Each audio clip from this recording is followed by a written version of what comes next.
আমি এই ভিডিওটাতেই ডপলার টেস্টে কীরকম রিপোর্ট এলো, কি বাচ্চার ওজন আপাতত এলো, সমস্ত কিছুটা রিভিল করব। ফিটাসের পজিশনও খুব ভালো, সেফালিক পজিশন এসছে। সেফালিক পজিশন মানে ফিটাস অলরেডি হেড ডাউন পজিশনে চলে গেছে। হেড ডাউন পজিশনটা সব থেকে ভালো নর্মাল ডেলিভারির জন্য। আমি দেখিয়ে দিলাম তোমাকে, তাহলে বেবির ওজনও আমি এখানে বলেই দিলাম যে আপাতত কত হয়েছে। এবার তো বেরোনোর ব্যাপার, মানে বেরিয়ে কত হয় সেটা দেখার ব্যাপার। Good afternoon, welcome back to our channel. আর একটা নতুন ফ্রেশ ঝিমু ব্লগে তোমাদের ওয়েলকাম করে আজকের দিনটা স্টার্ট করছি। এখন অনেক বেলা হয়ে গেছে, এখন বাজে 2:45। এখন থেকে ব্লগ স্টার্ট করলাম। উঠেছি আজকে অনেকটা দেরি করে, কালকে কোনো ব্লগ করতে পারিনি, শরীরটা খারাপ ছিল বলে। আর আজকেও শুধু ঘুম পাচ্ছে, জানি না কেন। ঘুমিয়েছি তো অনেকক্ষণ, তাও ঘুম পাচ্ছে। এত ওষুধ খাচ্ছি না, আর ভাল লাগছে না।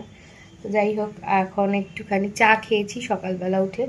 এখন আবার একটু এই যে কুচো নিমকি নিয়ে বসেছি, এইসবই খাচ্ছি। আমি ভালো কিছু খেতেই পাচ্ছি না, উল্টো পাল্টা। এটাও পুরোটা খেতে পারবো কিনা জানি না, এমন অবস্থা। মাম্বাকে স্নানে পাঠিয়ে দিয়েছি, কালকে মাম্বা স্কুল গেছিলো, পরীক্ষা কমপ্লিট। আর আজকে ওই জন্য পাঠাইনি, আজকে অফ দিয়েছি আমি। আমাকেও ছুটি দিয়েছি। সকালে উঠে রেডি করাটা খুব হেক্টিক। আজকে ঘুমিয়েছি, ওকেও ঘুমোতে দিয়েছি, আমিও ঘুমিয়েছি। তো এখন ও স্নানে গেল, আমরা দেরি করেই উঠেছি। উঠে একটু খাওয়া দাওয়া হলো, একটু বসা হলো, তারপর এখন স্নানে পাঠালাম। আজকে ঠান্ডাটা একটু কম মনে হচ্ছে, জানি না, আমারও মনে হচ্ছে ঠান্ডাটা একটু কম। রোদে বসেছিলাম বলে মনে হয়।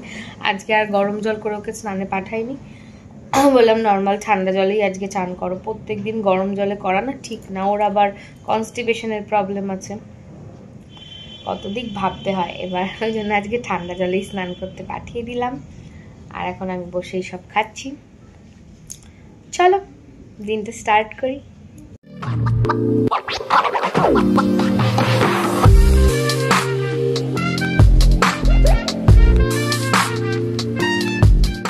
আর আজকে রান্না বান্নার কোনো ম্যাটার নেই, কিছু রাখিনি। শুধু দিদানের জন্য আর অর্কর জন্য ভাত হয়েছে, আর ঝুমা উচ্ছে ভাজা করছে একটু চাকচাক করে, আর ডাল আর হাঁসের ডিমের অমলেট হবে।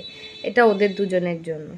আর আমার জন্য, আমার অনেক দিন ধরে একটু বিরিয়ানি খেতে ইচ্ছে করছে, কিন্তু আমি না মাংস টাংস খেতে ইচ্ছে করছে না, বিরিয়ানি মানে রাইসটাই খেতে ইচ্ছে করছে মনে হচ্ছে, কি অদ্ভুত। তো সেই জন্য অর্ককে পাঠিয়েছি, বলেছি একটু বিরিয়ানি নিয়ে আসতে, ডিম বিরিয়ানি। ডিমটা সেদ্ধ করে নিলেই হতো, কিন্তু না, ডিম বিরিয়ানি নিয়ে আসো একটু। আর মাম্বো তো আলু আর রাইস খেলেই খুশি। আমরা কেউই মাটন, মা ছেলে দুজনেই মাংস অত পছন্দ করি না। তো সুতরাং আমি, মামো আর ঝুমা, আমাদের তিনজনের খাওয়ার হচ্ছে আজকে বিরিয়ানি, ডিম বিরিয়ানি। হ্যাঁ, তো ওই আনতে গেছে অর্ক। আর দিদান খাবে ওইসব, অর্ক আর বিরিয়ানি খাবে না সেই জন্য। তো যাই হোক, এই আনতে গেছে। রান্নাবান্নাও আজকে বড় কম, ওদিকে ঝুমা করে নিয়েছে রান্নাবান্না। আর কি, আর চলো দিনটা স্টার্ট করি। আর হ্যাঁ, আমার যে প্রবলেমটা হচ্ছিল, যার জন্য ভেবেছিল যে ইউরিন ইনফেকশন হয়েছে কিনা তার জন্য, তো ইউরিনের কালচার করতে দেওয়া হয়েছিল রিপোর্ট। তো তাতে থ্যাঙ্কফুলি কোনো কিছু ইনফেকশন, কোনো গ্রোথ আসেনি, কোনো রকম প্রবলেম নেই। তবে হ্যাঁ, আমি যে অ্যান্টিবায়োটিকটা স্টার্ট করে দিয়েছিলাম, আমাকে ডক্টর বলল যে অলরেডি 4 দিনের খাওয়া হয়ে গেছে। অ্যান্টিবায়োটিকের তো একটা কোর্স হয়, সেটা একটু কমপ্লিট করে নিতে। আর 3 দিন মানে 7 দিনের একটা কোর্স, তো সেটা কমপ্লিট করতে, ওই জন্য কমপ্লিট করতে হবে। আর আমি 2টো করে অ্যান্টিবায়োটিক খাচ্ছিলাম প্রথম দিকে, তো সেইটাকে কমিয়ে একটা বাদ চলে গেছে, এখন একটাই, শুধু ওই 3 দিন খেয়ে এটার কোর্সটা কমপ্লিট করা দরকার। তো যাই হোক, ইনফেকশন যে আসেনি বা কোনো কমপ্লিকেশন যে হয়নি, এটাই একটা বিশাল ব্যাপার। হ্যাঁ, কারণ আমার এরকম আগের কোনো হিস্ট্রিও নেই যে আমার আগে কখনো ইউরিন ইনফেকশন হয়েছে বা কিছু।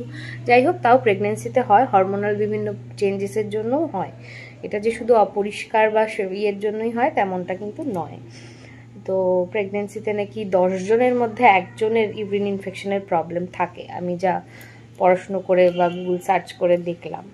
তো যাই হোক কোনোটাই আসেনি, এখন 3 দিন খেয়েই নি, একবারে শেষই করে নি। ওই অ্যান্টিবায়োটিক খেতে ভীষণ কষ্ট হচ্ছে, মানে অ্যান্টিবায়োটিক আমি এমনি একটু ওষুধের ওপর বীতশ্রদ্ধ, ওষুধ আমি খেতে চাই না। তাকে যদি ওষুধ খেতে দাও তাহলে তার তো ওই দেখেই শরীর খারাপ লাগে, এরকম একটা ব্যাপার। এত ওষুধ আমার একদম পছন্দ না। তো যাই হোক খাচ্ছি, খেয়ে নি, শেষই করে নি কথা শুনে। আর সামনের সপ্তাহে আমাদের ভিজিট আছে ডক্টরের কাছে, উনি বলেছেন সামনের সপ্তাহে যেতে। হয়তো সেদিনই বসে কথাবার্তা হবে যে কি করা যায় বা কি হয়, কারণ আমার তো লাস্ট টেস্টটাও হয়েই গেছে, ডপলার টেস্ট যেটা সেটাও হয়ে গেছে, আর সিজার সংক্রান্ত যা যা টেস্ট সমস্ত কিছু কমপ্লিট। আমি আজকে টেস্টগুলো নিয়ে তোমাদের কাছে একটু বসবো, দেখাবো। হ্যাঁ, আমি এই ভিডিওটাতেই ডপলার টেস্টে কীরকম রিপোর্ট এলো, কি বাচ্চার ওজন আপাতত এলো, সমস্ত কিছুটা রিভিল করব। তো দেখতে থাকো ব্লগটা। এই ব্লগেই আমি ডপলার টেস্টের রিপোর্টটা রিভিল করব। ওকে, তো এখন এই খাওয়া দাওয়া আসছে আর বসে আছি। মাম্বোর স্নান হলে আমি স্নানে যাব, দুজন স্নান টান করে নেবে, আর অর্ক এসে স্নান করে পুজো দেবে, আমি তো পুজো দিচ্ছি না। তারপর খাওয়া দাওয়া হবে, ব্যাস, দ্যাটস ইট আপাতত। এই আর আজকে মাম্বোর পড়া নেই, আজকে আমি পড়াতে বসবো, কারণ PT2 পরীক্ষা জাস্ট হলো, অ্যানুয়াল তো বাকি, মাঝখানে বেশ কিছুদিন আমার অফ যাবে, আমি পারবো না জানি, 7-10 দিন তো অন্তত যাবেই। এই সিজার হওয়ার পর আমার একটু হাঁটাচলা করে রিকভারি হতে, তো সেই কদিন তো ওর একদম এলেবেলে যাবেই, স্বাভাবিক। মা ঠিক না থাকলে হবেই না, পড়াশুনো লাটে ওঠে। তো যাই হোক, ওই জন্য এখন একটা দিনও আমি ফাঁকা দিচ্ছি না। স্কুলে যা হচ্ছে বা বাড়িতে ম্যাম যা করাচ্ছে আমি একদম রিপিটেডলি ওকে সেগুলো করাতে থাকছি। এখনই মানে ওই ফাঁকটা আমাকে ফিল আপ করতে হবে, নাহলে এই গ্যাপটা থেকে গেলে খুব মুশকিল, পরে আমি মাথা হাত চাপড়াবো। তো যাই হোক, এবার চান ঠান করি, খাওয়া দাওয়া করার সময় আবার দেখাচ্ছি কি খাচ্ছি। ডিম বিরিয়ানি মানে কি, আর আমাকে বলছে যা তা মাংস দিয়ে খাও, মাটন নিয়ে আসি, ইচ্ছেই করছে না। মাছ মাংস তোমার মানে 2 চোখের বিষ হয়ে যাচ্ছে যেন মনে হচ্ছে। আমার সিদ্ধ ভাত এক নয় খেতে ইচ্ছে করছে, খুব ক্রেভিং হচ্ছে। সেই ফার্স্ট ট্রাইমেস্টারে যেমন ইচ্ছে করছিল যে সিদ্ধ ভাত, গলা ভাত, ওইরকম খেতে ইচ্ছে করছে, আর না হলে এই শুধু রাইস আর আলু এরমই খেতে ইচ্ছে করছে, মাংস টাংস কিছু খেতে ইচ্ছে করছে না। চলো আনুক। আর দেখো রোদ, ও রোদটা যা উঠেছে না, যে রোদেই বসে আছি আমি, পুরো রোদে বসছি না, রোদেই বসে আছি। আর এই একটা নতুন নাইট স্যুট এসছে, এই নাইট স্যুটগুলো আমি 4টে অর্ডার দিয়ে আনিয়েছি, এটা আমার খুব কাজে লাগবে। সামনে ফ্রন্ট ওপেন আছে, প্যান্ট আছে, ঠান্ডায় ভীষণ কাজের। তো এগুলো 4টে নিয়ে এসছি আমি, এগুলো লিঙ্ক বরং তোমাদের দিয়ে দেবো।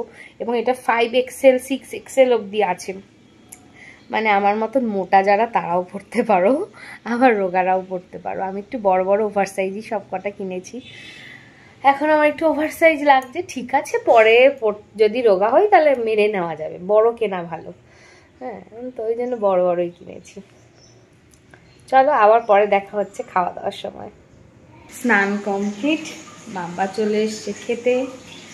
আর আজকে ঠান্ডা জল দিয়ে স্নান করে কি ভালো লাগছে, কিন্তু কান দুটো ব্যথা করছে। যাই হোক, এই যে বিরিয়ানি এনেছিল, এখন বিরিয়ানিটা একটু গরম করে নিলাম মাইক্রোওভেনে, নাহলে ঠান্ডা হয়ে গেছিলো। সেই চিকেন বিরিয়ানি, আর বলে ডিম বিরিয়ানি কি কেনা যায় কোথাও গিয়ে। যাই হোক, আমি মাথায় ড্রায়ার দিয়ে শুকাবো চুলটা, পরে আগে মাম্বাকে খাইয়ে নিই, কারণ অনেক বেলা হয়ে গেছে, বেলা 4:15 বাজে, বিচ্ছিরি ব্যাপার। আর অর্কর দিয়ে গরম জল বসিয়ে দিয়েছি, অর্কর গরম জল হচ্ছে, অর্ক স্নান করবে। আজকে ভীমকে স্নান করানোর কথা ছিল, কোনো এত বেলায় ওকে স্নান করানো যাবে না, আগে মাম্মাকে খাইয়ে তারপর আমি খেয়ে নিই।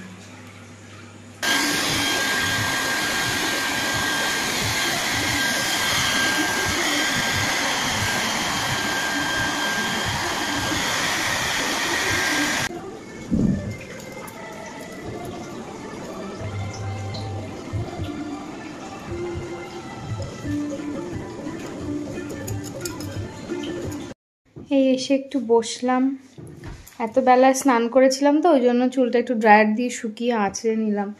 ওসব তো ইচ্ছেই করছিল না, কিন্তু আজকে একটু মাথাটা ক্লিন করতে হতো। আর ঠান্ডা জলে স্নান করে যে খুব মজা পেয়েছি। গাটা প্রচণ্ড হিট হয়ে যাচ্ছে, গরম হচ্ছে ভীষণ কোনো কারণে। তো একদম ঠান্ডা জলে চান করেছি, কিন্তু কানটা ওই যে বললাম ব্যথা করছে ভীষণ, ওই জন্যই আরও ড্রায়ার দিয়ে একেবারে পুরো চুল শুকিয়ে নিলাম। এত বেলা মানে সন্ধে হয়ে যাচ্ছে তো, কখন শোকাবে, আবার ঠান্ডা লেগে গেলে এখন আর এক ঝামেলা। তো সেই জন্যই শুকিয়ে টুকিয়ে এসে বসলাম। কত কাজ, তার মধ্যে একটা পাখি আবার মারা গেছে। এবার দুটো পরপর পাখি মারা গেছে। এবার ওদের খাঁচাটাও মাঝখানে আমি পরিষ্কার করতে পারিনি, মানে একটা মারা যাওয়ার পরই আমি খাঁচা পরিষ্কার করে দিই যদি কোনো জার্মের ব্যাপার থাকে, তখন করা হয়নি। আজকে যে আর একটা গেছে আমি সাথে সাথে খাঁচাটা পরিষ্কার করলাম। এখন আর এগুলো অত পারছি না, তো খুব অসুবিধা হচ্ছে। সেই বাথরুমে বসে বসে টুল নিয়ে সেই খাঁচার নিচের যে প্লেটটা থাকে ওটা ক্লিন করলাম, খাঁচা পরিষ্কার করলাম। অর্ক পাখিটাকে বের করে ফেললো, আর ওদেরকে আবার একটু রোদে দিয়েছিলাম। এখন তাদেরকে নিয়ে ঘরে রেখে এলাম। প্লেট টেটটা এত শুকিয়ে গেছে, দিয়ে ওটাকে এখন ঘরে রাখলাম। ভীমুকে খাওয়ালাম, সমস্ত কিছু করে এখন এসে আমি বসলাম। এখন সবাই চা খাওয়ার টাইম হয়ে গেছে, সবাই চা খাচ্ছে, 5টা বাজে। আর আমি এই সমস্ত দুপুরের কাজ শেষ করে এসে বসলাম। হ্যাঁ, আমার কানটাই একটু ঠান্ডা জলে করেছি তো, কানটা একটু ব্যথা আছে। যাই হোক, ওটা কমে যাবে আস্তে আস্তে। এই এসে একটু বসলাম, এখন একটু রেস্ট নেব, তারপর মাম্বাকে একটু পড়াতে বসবো। পড়িয়ে ঠরিয়ে নিয়ে তারপরে আমি তোমাদের সাথে ওই লাস্ট টেস্টের রিপোর্টটা অবশ্যই শেয়ার করবো আজকে। আর ডাক্তারও কি বলল রিপোর্ট শুনে সবটা শেয়ার করবো। আগে একটু নিজে নিঃশ্বাস নিয়ে নিই আর একটু রেস্ট নিয়ে নিই। একটু রেস্ট নিয়ে উঠে পড়েছি, আর এই যে মাম্বো পড়তে বসে গেছে, আর ওদিকে অর্ক মুড়ি খেতে বসেছে। আমি একটু মুড়ি আর খইটা এক কৌটোয় রাখা ছিল, সেটা না মিশে গেছে কোনোভাবে, তাই মুড়ি আর খই একসাথেই একটু সর্ষের তেল আর একটু চানাচুর বিট নুন দিয়ে মেখে এনেছি, সেই খাওয়া হচ্ছে। এই যে মুড়ি খাওয়া হচ্ছে। চামচটা আনলাম তো, খাও চামচ দিয়ে। আমার লাঞ্চ। ওর লাঞ্চ না, লাঞ্চ ও অনেক আগে করেছে, ওই ভাত আর একটু তেতো, আর এখন এই খাচ্ছে। আর এটাকেও নিয়ে এসে বসেছি। এই কেকটা না খুব ভালো হয়েছে, আগেও একদিন অর্ক এনেছিল, কেকটা খুব সুন্দর খেতে। এগলেস হলে কি হবে, হলদিরামের। এ কি গো, ডান্ডি কেক? হ্যাঁ, ডান্ডি কেক। কেকটা খুব ভালো খেতে, ভীষণ ভালো খেতে। সব ড্রাই ফ্রুট দিয়ে আমরা আধা খেয়ে নিয়েছি, খুব ভালো খেতে। এটাও খাবো 3 জনে মিলে। মাম্বো ম্যাথটা করছে, মাম্বোর এই পেজটা শেষ হলে তারপর ওই পেজটা অনেক ইজি, ওই পেজটা পরে করবে, আগে ওই পেজটা শেষ করো, তারপরে খেয়ে নাও। আমি আগে খেয়ে নিই, তারপরে ভেবেছি মাম্বোকে পড়াটা করিয়ে তারপরে রিপোর্টগুলো নিয়ে বসে তোমাদের সাথে শেয়ার করবো রিপোর্টগুলো। এই যে বাবার ছেলে শুয়ে পড়েছে ঠান্ডার মধ্যে, ম্যাথ শেষ করেছে, শেষ করে খাতাটাও বন্ধ করতে পারোনি মাম্বো, ভীষণ বাজে জিনিস। ওঠো, তো ওর জন্য আমি বসে রয়েছি। দেখো কখন মুড়ি খাবে, তারপর আমি খাবো। ওঠো, খেয়ে নাও। এই করছে ঠান্ডার মধ্যে। দাঁড়াও, আমি তুলে দেবো বাটিটা। এখান থেকেই খাও। হ্যাঁ, ম্যাথ কমপ্লিট হয়ে গেছে, এবার আবার একটু খাওয়া দাওয়া হয়ে যাক, তারপর আবার অন্য কিছু নিয়ে বসবো, পড়াশুনো নিয়ে। ইংলিশটা নিয়ে বসতে হবে। কালকেও মনে হচ্ছে স্কুল পাঠাবো না, কালকে ও আসলে এবার এখন তো ছুটি পড়বে, 25শে ডিসেম্বর থেকে তো ছুটি পড়ে যাবে। তার আগে এই সপ্তাহটা শুধু কি সব ওই হাতের কাজ, বিভিন্ন রকম ক্রাফটের কাজ, আর্টের কাজ, এসবই হচ্ছে। আর দৌড় করাচ্ছে প্রচণ্ড। ও আগের দিন দৌড়ে এসে আজকে আমার কাছে কমপ্লেন করেছে যে গেম স্যারকে বলো ছাড়িয়ে দিতে, মানে আমি স্কুলে গিয়ে বলবো যে গেম স্যার চেঞ্জ করে দাও। কেন, ওকে দৌড় করিয়েছে প্রচুর, তাই জন্য ওর পা ব্যথা হয়ে গেছে। এখন গেম স্যারকে গিয়ে নাকি স্কুলে বলতে হবে যে গেম স্যার ছাড়িয়ে দাও। কেন, গেম স্যারকে ও বলেছে আমি আর দৌড়তে পারছি না, পা ব্যথা করছে, কিন্তু ওকে তাও পেছনে বাড়ি মেরে বলেছে দৌড়ো দৌড়ো। কেন বলেছে? कैसे कैसे लोग रहते हैं यार यहाँ पर, साला तुमको पागल कुत्ते का गाड़ी उठा के ले जाएगा बता रहे हैं हम। বাজে গেম স্যার, দৌড়তে যে ওকে কসরত করতে বলবে সেই ওর কাছে খারাপ। ও আজকে আবার আমার বাবাদের কোন এক অর্গানাইজেশনের ইয়ে হবে, কি বলে, কম্পিটিশন হবে। তো ও কোনোদিনও এখন অবধি কোনো কম্পিটিশানে যায়নি। যেহেতু ড্রয়িং শেখে, বাবা মার বড় ইচ্ছে যে এবার নিয়ে যাবে বসে আঁকো প্রতিযোগিতাতে, রোববার দিন সেটা আছে। তার সাবজেক্ট দেখে ও সাথে সাথে ওই কাগজটা গুছিমুচি করে ফেলে দিচ্ছিল। সাবজেক্ট কি আছে মাম্বো?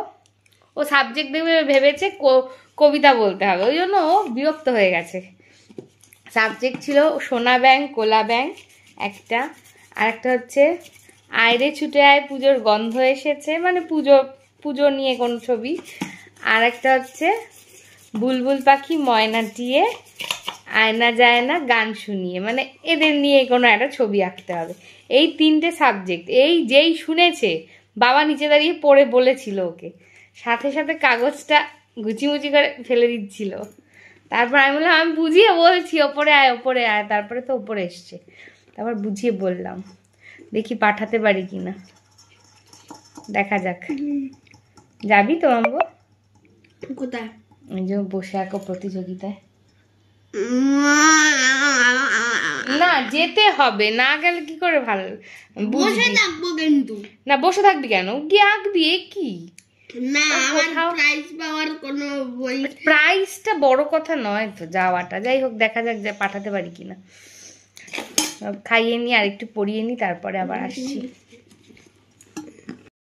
এই যে এইদিকে আমার ফ্রেঞ্চ ফ্রাই ভাজাও হয়ে এসেছে প্রায়, আর এদিকে আমি বেগুন কেটে একবারে নুন হলুদ আর চিনি দিয়ে মাখিয়ে রেখে দিলাম। এটাই শুধু লাস্টে একটু আটা আর একটু চালের গুঁড়ো মিক্স করে ড্রাইভাবে ভেজে নেব, একদম করকরে হবে খেতে। ব্যাস রেডি হয়ে গেল ডিনারের তৈয়ারি। আর এখন খাবো ফ্রেঞ্চ ফ্রাই। এসে বসার একটু সুযোগ পেলাম, সব কমপ্লিট করে এসেছি। এখন শুধু যাব বেগুন ভাজবো আর ডিনার করব। তো যেহেতু বলেছিলাম যে আজকে আমি আমার ডপলার টেস্টের মানে লাস্ট আল্ট্রাসাউন্ডের রিপোর্টটা তোমাদের সাথে শেয়ার করব, যেহেতু এই রিপোর্টে অনেক কিছু থাকে, তাই ভাবলাম শেয়ার করি। তো এইটা হচ্ছে আমার আল্ট্রাসাউন্ডের লাস্ট রিপোর্ট। আশা করছি এটাই লাস্ট আল্ট্রাসাউন্ড, কারণ আর তো খুব বেশি দিন টাইম নেই। কারণ আমার সিজার সংক্রান্ত যা যা টেস্ট সমস্ত কিছু সব কিছুই হয়ে গেছে, ইকো থেকে ইসিজি থেকে এভরিথিং, এবং সব কিছু টেস্টই আমার খুব ভালোই এসেছে। এইবার এই টেস্টটা সেটা দেখাচ্ছিল যে বেবির ফিটাস কেমন আছে সেটা। তো এই টেস্টটা আমার হয়েছিল 33 উইক 4 ডেজে। এখানে লেখা আছে 33 উইক 4 ডেজ, উল্টো দেখতে পাচ্ছ, যাই হোক। হ্যাঁ, তো 33 উইক 4 ডেজের রিপোর্ট এটা আমার। আর এই রিপোর্ট অনুযায়ী আমার ফিটাসের হার্টবিট এসছে, FHR যেটা বলে, হার্টবিট এসছে 138 বিটস পার মিনিট, যেটা ঠিকঠাক। আচ্ছা, ফিটাসের পজিশনও খুব ভালো, সেফালিক পজিশন এসছে। সেফালিক পজিশন মানে ফিটাস অলরেডি হেড ডাউন পজিশনে চলে গেছে। হেড ডাউন পজিশনটা সব থেকে ভালো নর্মাল ডেলিভারির জন্য। তো আমার তো নর্মাল ডেলিভারির কোনো ব্যাপার নেই, আমাদের আগে থেকেই প্ল্যান্ড সি সেকশন ডেলিভারি। তো যাই হোক, কিন্তু এটা এই টাইমে হয়ে যাওয়াটা হেলদি একটা সিগন্যাল। তো সেফালিক পজিশন অলরেডি হয়ে গেছে, এই জন্যই হয়তো আমার বারবার এই কন্ট্রাকশন ব্যাপারটা আসছে। নর্মালি হওয়ার আগে নাকি বডি আগে থেকেই প্রিপেয়ার হয়, যেটাকে ফলস লেবার পেন বলে। তো সেইটাই হয়তো ওই জন্যই হচ্ছে। আর এমনি আর সমস্ত কিছু নর্মাল, যেমন এখানে অনেক কিছু থাকে, বিপিডি, এইচসি। আমি ইয়েতে দেখাচ্ছি, ব্যাক ক্যামেরায় দেখাচ্ছি, তাহলে তোমাদের সুবিধা হবে। এই যে আমি ব্যাক ক্যামেরায় দেখাচ্ছি, যেমন এই যে বিপিডি 8.64 সেন্টিমিটার, এটা একদম পারফেক্ট আছে। এটা পারফেক্ট মানে একটু এগিয়েই আছে বলতে পারো, এই ওর উইক তুলনায় ও একটু এগিয়েই আছে। তো এইচসি এটাও অনেকটা ঠিকঠাক, এটাও এগিয়েই আছে। এমনকি এখানে ওয়েটও দিয়ে দেয়, ফিমার লেন্থ যেটা সব থেকে বড় হাড়, এটাও একটা ফিটাস হেলদি কিনা সেই ব্যাপারে নির্দেশ করে। তো এটাতেও ও ঠিকঠাকই আছে। আর যেটা সবথেকে বড় কথা ওয়েট, যেটা আমাদের চিন্তার ব্যাপার ছিল যে ওয়েটটাই দেখা হয় মেনলি সি সেকশনের আগে, যেহেতু এমার্জেন্সি হয়ে গেছিলো। ওয়েটটা কত হয়েছে না দেখে বের করবে না, ওয়েট কিন্তু তখনই মানে 33 সপ্তাহ, এখন আমার 34 সপ্তাহ 3 দিন চলছে, এখন এটা হয়েছিল 33 সপ্তাহে, 33 সপ্তাহেই কিন্তু ওর ওয়েট ছিল 2 কেজি 68 গ্রাম মতন। এবার প্লাস মাইনাস 306 গ্রাম, মানে প্লাস মাইনাস 300 এদিকেও হতে পারে ওদিকেও হতে পারে, মানে বেশি কম হতে পারে এরকম, মানে অ্যারাউন্ড তুমি 2 কিলো ধরতে পারো মনে হচ্ছে আমাকে যা বললেন ডক্টর আর কি। তো এই হচ্ছে ব্যাপার। আর প্লাসেন্টা তো আমার প্রথম থেকেই পোস্টেরিয়ার প্লাসেন্টা ছিল। এবার আর কিছু দেখে আমি অ্যামিউনিটিক ফ্লুইড যেটা থাকে সেটা কেমন আছে সেটাও এখান থেকে দেখা হয়, যে ফ্লুইড যেটা জল থাকে স্যাকের মধ্যে সেটা ঠিকঠাক আছে কিনা, বেবির জন্য ঠিক কিনা, তো সেটাও ঠিকঠাকই আছে মোটামুটি। আমার এই ডপলার টেস্ট এটা কিন্তু মানে পারফেক্টই এসছে। এটাই মেনলি যেটা দেখা হয় সেটা হচ্ছে ব্লাড সার্কুলেশনটা বেবির কাছ অবধি ঠিকঠাক যাচ্ছে কিনা, তো সেটাই এগুলো কালার দিয়ে দেখা হয়, হার্টে ব্রেনে ব্লাড সার্কুলেশনটা ঠিকঠাক হচ্ছে কিনা। তো এসব দিক থেকে তো সব নর্মালি ছিল, নর্মালি আছে। এবার দেখার বিষয় হচ্ছে আমি দেখিয়ে দিলাম তোমাকে, তাহলে বেবির ওজনও আমি এখানে বলেই দিলাম যে আপাতত কত হয়েছে। এবার তো বেরোনোর ব্যাপার, মানে বেরিয়ে কত হয় সেটা দেখার ব্যাপার, কিন্তু মোটামুটি 2 কিলো হয়ে গেছে আশা করছি। ঠিক আছে, মানে এখনও বাইরে আসতে পারে, সেটাই শিওর হওয়ার জন্য দিয়েছিল। তো রিপোর্ট তো সব আমার পারফেক্টলি ফাইন প্রথম থেকে, কিন্তু শরীরে কিছু প্রবলেম হয়তো যাচ্ছিল, কিন্তু রিপোর্ট আমার সবসময়ই ভালো আসছিল। কোনো সুগারের প্রবলেম নেই, কোনো থাইরয়েডের প্রবলেম নেই, কোনো কিছুই অ্যারাইজ করেনি। ইনফেকশন নিয়ে চিন্তা ছিল, বললাম ইনফেকশনেরও কোনো চিন্তা নেই। তো দেখা যাক, এবার আমাকে সামনের সপ্তাহে দেখা করতে বলেছে, যাই দেখি ডেট ঠিক হলে আবার ওটা একটা ব্লগে তোমাদের জানাবো যে ডেটটা কি ফিক্সড হলো। আমার যদিও বা খুব ইচ্ছে 1 জানুয়ারি, কারণ আমার মাম্বও 1 জানুয়ারি হয়েছে, তাহলে দুজনেই 1 জানুয়ারি হবে, যেহেতু ওদের দুজনের কনসিভ করার সময়টাও একই ছিল আমার। এটা কিন্তু একদম মানে কোইন্সিডেন্ট, মানে এরা হয় না এত, এরকম সিবলিংসরা একই টাইমে খুব কম হয়। কিন্তু আমার কনসিভ করার টাইমিং মাম্বোর সময় ছিল 16 এপ্রিল আর এটাই ছিল 20 এপ্রিল, 4 দিনের এদিক ওদিক, একই এপ্রিল মাসেই দুজনকেই কনসিভ করা, সুতরাং ডেট ওয়াইজে দুজনের প্রায় একই হচ্ছিল, 4 দিন এদিক ওদিক। তো ওটাই কাকিমা বলেছিল 3-4 তারিখ হয়তো, এখন ওই 3-4 তারিখটা আমি কিছুতেই চাইছি না, 3-4 দিন এদিক ওদিক, আমার 1 তারিখটাই দরকার। আমি জানি না, আমি খুব ম্যানিফেস্ট করছি যাতে তারিখটা 1 তারিখই হয়, দেখা যাক 1 তারিখ হয় কিনা, এটা সেটা ডক্টরই বলবে, আমি তো আর সেটা বলতে পারি না। তো যাই হোক, উনি কবে করেন, এইটাই তোমাদের সাথে শেয়ার করার ছিল যে না, রিপোর্ট অল ইজ ফাইন এখন অবধি। আমার শরীরে কষ্ট হচ্ছে সেটা আমি হয়তো কোনো কারণে নিতে পারছি না এখন, আগের বার এজটা অনেক কম ছিল সেটা হয়তো অনেক গ্র্যাজুয়ালি নিয়েছি, বা এবার আমার কাজগুলো অনেক বেশি। আগের বার তো আর মাম্বোর কোনো মানে মাম্বো তো ছিল না, একটা বেবি তো ছিল না অলরেডি, স্বাভাবিকভাবেই কাজ অনেক কম ছিল, এবার কাজ অনেক বেশি, কারণ মাম্বার উপর আমাকে অনেক দৌড়তে হচ্ছে, পড়াতে হচ্ছে, সমস্তটাই দেখতে হচ্ছে। মেবি সেই জন্য আমি একটু হাঁপিয়ে যাচ্ছি, হ্যাঁ, বা শরীরে একটু কষ্ট ফিল করছি, কারণ রিপোর্ট তো সব নর্মাল। তো যাই হোক, এখন ভালো সব হয়ে যাক, আর সমস্ত আপডেট সব পরপর ব্লগ তোমাদের জন্য আসতে থাকবে, তোমরা দেখতে থাকো, প্লিজ সাপোর্ট করো, আর অবশ্যই তোমরাও একটু প্রার্থনা করো যাতে সমস্ত কিছু ভালোভাবে হয়ে যায়। হ্যাঁ, ব্যাস ভালোভাবে হয়ে যাওয়াটাই ইম্পর্টেন্ট। আর আমি তো চেষ্টা করব যে সমস্ত খুঁটিনাটি পরপর ব্লগগুলো তোমাদের কাছে দেওয়ার, আর তোমাদের কাছে যেমন দেওয়া হবে তেমন আমার কাছেও এগুলো স্টোর থাকবে। হ্যাঁ, মাম্বোর সময় তো এই সুযোগটা ছিল না, আমি অনেকবারই বলেছি এই কথাটা, তো এটা আমার কাছে স্টোর থাকবে। আমার এক্সপিরিয়েন্স, আমার কীরকম জার্নি, সেটা আমি পরে বুড়ো বয়সে গিয়েও দেখতে পারবো। তো সেটাই, অনেক কিছু তো আমরা ভুলে যাই, কত কিছুই তো ভুলে গেছি, কিন্তু দেখো ভিডিও থাকলে আমাদের সমস্তটা আবার রিকল করতে সুবিধা হয় না। সেই জন্যই আমি করছি, মানে কষ্ট হলেও আমি চেষ্টা করছি কিছু কিছু কিছু কিছু হলেও রেখে দেওয়ার। প্রত্যেক দিন হয়তো পারছি না, শরীর দিচ্ছে না, কিন্তু চেষ্টা করছি কিছুটা কিছুটা হলেও রেখে দেওয়ার। অন্তত সারাংশগুলো আমার কাছে থাকুক, সামারিটা থাকুক যে কি হয়েছিল, কিভাবে হয়েছিল। That's it. চলো এবার আমি তো দেখিয়েই এলাম যে বেগুন ভাজবো, রুটি খাবো, আর কিছু দেখানোর নেই সত্যি কথা। তো ভাবলাম যে ব্লগটা এখানেই আজকে এন্ড করে দিই। ব্লগটা আজকে এখানেই শেষ করছি। তোমাদের যদি ভালো লেগে থাকে অবশ্যই লাইক করে দিও, কমেন্ট করতে ভুলো না, আর আমার চ্যানেলটাকে অবশ্যই সাবস্ক্রাইব করে আমার সাথে জুড়ে যাও, ঠিক আছে? ফ্যামিলিটাকে তো বড় করতে হবে।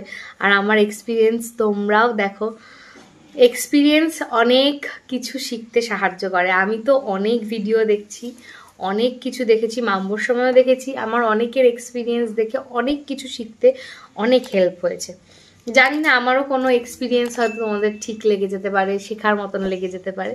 সেই জন্য দেখতে থাকো, দেখো তোমাদের কিছু কাজে লাগে কিনা। হ্যাঁ, তো এই হচ্ছে ব্যাপার। তো চলো আজকের মতো ব্লগটা এখানেই শেষ করছি। টাটা, দেখা হচ্ছে আবার একটা নতুন ফ্রেশ ব্লগের সাথে পরের দিন। Good night, sweet dream.